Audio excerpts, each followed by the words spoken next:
नमस्ते बच्चों, आज के इस वीडियो में पाठ 13 ना यह समझो कि हिंदुस्तान की तलवार सोई है 8th ग्रेड अभ्यास पुस्तिका क्लास 8 हिंदी की जो आपकी बुक है, इसका पाठ 13 हम सॉल्व करेंगे।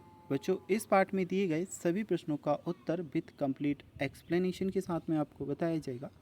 तो चलिए, जो आपका पाठ 13 है ना यह समझो कि हिंदुस्तान की तलवार सोई है 8th ग्रेड अभ्यास पुस्तिका कक्षा 8वीं हिंदी का, इसे हम सॉल्व करते हैं। सबसे पहले हम देखते हैं तो बच्चों यहाँ पर बहुविकल्पीय टाइप के प्रश्न आपको दिए हैं और सही उत्तर छांट करके हमें लिखना है। पहले नंबर के प्रश्न में हमें दिया है निम्नलिखित में से आगत शब्द कौन सा है। ऑप्शन ए विसर्जन, ऑप्शन बी विरासत, ऑप्शन सी विश्व और ऑप्शन डी विजय। तो इनमें से आगत शब्द आपका बी वाला ऑप्शन है, यानी कि विरासत। तो बी ऑप्शन विरासत आपका सही उत्तर है। अब हम देखते हैं जो आपका सेकंड प्रश्न है, वीर रस का स्थायी भाव है। ऑप्शन ए क्रोध, ऑप्शन बी शोक, ऑप्शन डी रति और ऑप्शन डी उत्साह। अब जो वीर रस का स्थायी भाव हमसे पूछे गया है, तो वीर रस का जो स्थायी भाव है वह है हमारा उत्साह। ठीक है, उत्साह। डी ऑप्शन हमारा उत्साह क्या सही उत्तर आएगा। अगला हम देखते हैं तीसरे नंबर का प्रश्न, इनमें से किसने संवत्सर का आरंभ किया था। वीर शिवाजी ने, सम्राट विक्रमादित्य ने, महाराणा प्रताप ने या फिर राजा हरिश्चंद्र ने। तो बच्चों, विक्रम संवत्सर जो संवत्सर था उसका आरंभ विक्रमादित्य ने किया था, जिसे विक्रम संवत नाम से भी जाना जाता है। ठीक है, बी ऑप्शन आपका क्या सम्राट विक्रमादित्य ने, यह आपका सही उत्तर रहेगा। अब हमारा चौथी नंबर का प्रश्न, ना यह समझो कि हिंदुस्तान की तलवार सोई है कविता का मूल भाव है। देश प्रेम, प्रकृति प्रेम, परिवार प्रेम या शौ प्रेम। तो ना यह समझो कि हिंदुस्तान की तलवार सोई है कविता का मूल भाव आपका देश प्रेम है। ए वाला ऑप्शन आपका देश प्रेम आएगा। इसके बाद में जो पांचवा प्रश्न है कुछ इस प्रकार से हमें दिया है, इनमें से शुद्ध वर्तनी वाला शब्द है। तो शुद्ध वर्तनी वाला शब्द बच्चों आपका इसमें राखी रेप भी लगेगी। ठीक है, ये है ऑप्शन ए श्रृंगार। ठीक है, इसे ही आपको लिख लेना है। ऑप्शन ए जो आपको श्रृंगार दिया है ये आपका शुद्ध वर्तनी वाला शब्द। बच्चों, अगर अभी तक आपने वीडियो को लाइक करके चैनल को सब्सक्राइब नहीं किया तो कर लीजिएगा। अब हम आपके रिक्त स्थान सॉल्व कर रहे हैं। तो रिक्त स्थान आपको कुछ इस प्रकार से दिए हैं। छठे नंबर के रिक्त स्थान में आएगा, छंद के अंतिम चरणों में से समान ध्वनि वाले वर्ण आने पर तुकांत स्थिति कहलाती है। छठे नंबर के रिक्त स्थान में आएगा तुकांत। पुरुषत्व शब्द में प्रत्यय प्रयोग हुआ है। तो पुरुषत्व शब्द में पूर्व प्रत्यय प्रयोग हुआ है।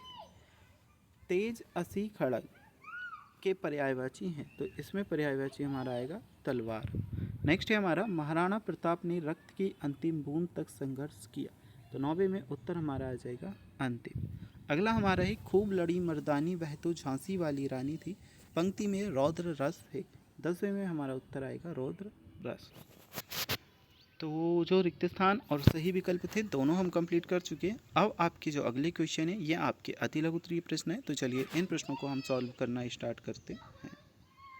हमने संसार को कौन सा संदेश दिया है, 11वें नंबर के प्रश्न में हमसे पूछा गया है।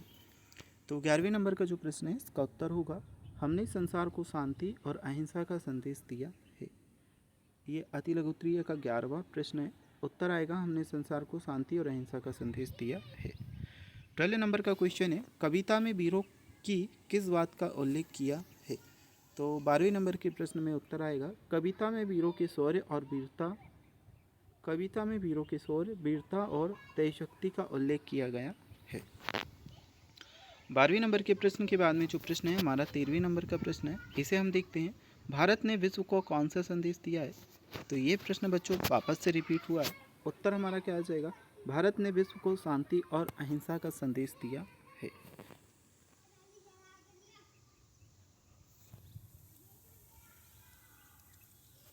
भारत ने विश्व को शांति और अहिंसा का संदेश दिया। 13वें नंबर के प्रश्न का उत्तर रहेगा। 14वें नंबर का प्रश्न हमसे पूछा है, आगत शब्द किस प्रकार के शब्द हैं। तो 14वें नंबर के प्रश्न का उत्तर हमारा क्या आ जाएगा, आगत शब्द वे शब्द हैं जो अन्य भाषाओं से हिंदी में आए हैं और अपना लिए गए हैं। आगत शब्द वे शब्द हैं जो अन्य भाषाओं से, जैसे उर्दू हुई, अरबी हुई और भी अलग अलग संस्कृत भाषा हुई, ठीक है, इन भाषाओं से आए हैं और उन्हें हिंदी में अपना लिए गए हैं उन्हें आगत शब्द कहते हैं। ठीक है, अब है हमारे पास लघुत्तरीय टाइप के प्रश्न। इन प्रश्नों के उत्तर हम देखेंगे। तो 15वें नंबर का प्रश्न जो है आपसे कुछ इस प्रकार से पूछा गया है, करुण रस का स्थायी भाव बताते हुए करुण रस का एक उदाहरण दीजिए। तो यह बच्चों हमारा 15वां प्रश्न, करुण रस का स्थायी भाव बताना है और करुण रस का उदाहरण भी देना है। तो 15वें नंबर के प्रश्न का उत्तर हम देखते हैं। करुण रस का स्थायी भाव शोक होता है। उदाहरण श्री राम का सीता के वियोग में विलाप। 15वें के बाद में 15वां हमारा जो प्रश्न है कंप्लीट होता है। 16वां प्रश्न हम देखेंगे, ना यह समझो कि धमनी में लहू की धार सोई है से क्या आशय है।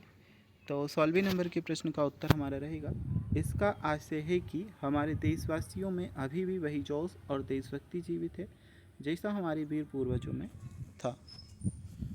यह हमारे बच्चों 16वें नंबर का प्रश्न का उत्तर है।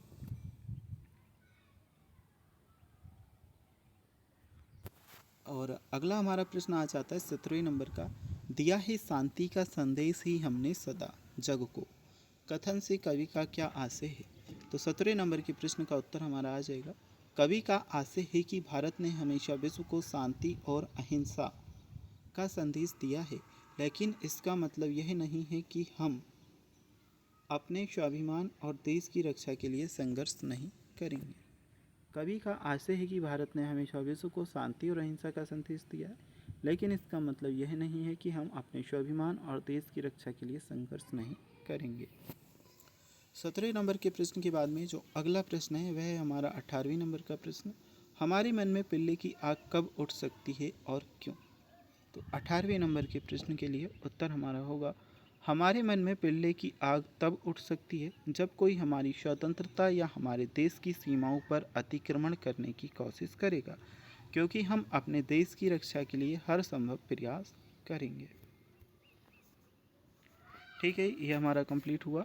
हमारे मन में पिल्ले की आग तब उठ सकती है जब कोई हमारी स्वतंत्रता या हमारे देश की सीमाओं पर अतिक्रमण करने की कोशिश करेगा, क्योंकि हम अपने देश की रक्षा के लिए हर संभव प्रयास करेंगे। अब इसके बाद में जो प्रश्न है वह है हमारे दीर्घोत्तरीय प्रश्न, हमारे देश पर यदि कोई देश आक्रमण करे तो ऐसी स्थिति में हमारे कर्तव्य क्या होंगे। यह है हमारा 19वां प्रश्न, हमारे देश पर यदि कोई आक्रमण करे तो ऐसी स्थिति में हमारे क्या कर्तव्य होंगे वह बताना है। 19वें नंबर के प्रश्न का उत्तर लिखेंगे, यदि हमारे देश पर आक्रमण होता है तो हमारा कर्तव्य होगा कि हम देश की रक्षा के लिए एकजुट होकर संघर्ष करें। हमें अपने स्वाभिमान और स्वतंत्रता की रक्षा के लिए प्राणों की आहुति देने से भी पीछे नहीं हटना चाहिए। तो चलिए, ये हमारा 19वें नंबर का जो प्रश्न है कंप्लीट होता है। अब हम देखते हैं जो आपका प्रश्न है, प्रश्न क्रमांक बच्चों आपका 20। इसमें हमें दिया है शांति का संदेश डैश डैश लाचार सोई है पद का आशय लिखिए। तो ये बच्चों जो हमारा पूरा पद है, ठीक है, इसका हमें क्या आशय बताना है। तो 20वें नंबर का जो प्रश्न है उत्तर हम करेंगे, इस पद का आशय है, इस पद का आशय है कि भारत ने हमेशा शांति और अहिंसा का संदेश दिया है, लेकिन इसका मतलब यह नहीं है कि हम अपनी ताकत या स्वाभिमान का बलिदान करेंगे। इस पद का आशय यह है कि भारत ने हमेशा शांति और अहिंसा का संदेश दिया, लेकिन इसका मतलब यह नहीं है कि हम अपनी ताकत या स्वाभिमान का बलिदान करेंगे। अन्याय या अपमान को सहन नहीं किया जाएगा और ज़रूरत पड़ने पर हम विरोध में उठ खड़े होंगे। तो ये बच्चों आपका 20वां प्रश्न भी कंप्लीट होता है और जो आपका पार्ट 13 था कंप्लीट हुआ। अगर आपको पार्ट 14 या इसके बाद के किसी भी लेसन के उत्तर देखना है तो आपको हमारे चैनल पर प्लेलिस्ट में जाना है, वहाँ पर आपको सारे वीडियोस देखने को मिल जाएंगे।